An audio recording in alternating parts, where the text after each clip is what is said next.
Meron na siyang dalawang nozzle, kagaya nito, pansabon. Pakita ko sa inyo.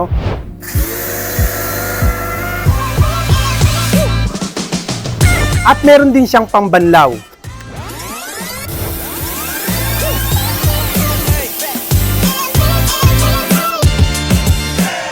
Hello po mga kadiskarte, sa mga kagaya ko pong mga riders at nagtatanong po kung ano raw po ang gamit ko na panlinis dito po sa ating pong motor. Walang iba kundi Hoyoma Japan.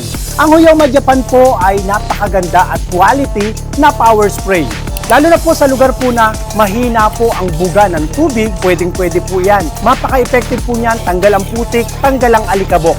Kaysa pumunta pa po tayo o pumila sa mga car wash, araw-araw pwedeng tayo po ang mag-car wash ng ating pong mga sasakyan. Hindi lang po motor ha, kahit 4-wheel, pwedeng-pwede po dyan. Sa lahat po ng mga interesado, pwede niyo po akong i-message sa ating pong Facebook page at sa ating pong YouTube channel. Ang aking cellphone number, naka-flash po dyan sa inyong screen. Ang presyo lang po niya na 3,600 lang po. Pag nagpakita po kami ng mga produkto, sinasabi po namin ang presyo. Hoyoma Japan, ang presyo lang po niyan, 3,600 lang po yan. Sa lahat po ng mga interesado, pwede nyo po akong i-message sa ating pong page o kaya ay mag-text sa ating numero na naka-flash po dyan sa inyong screen. Maraming salamat po.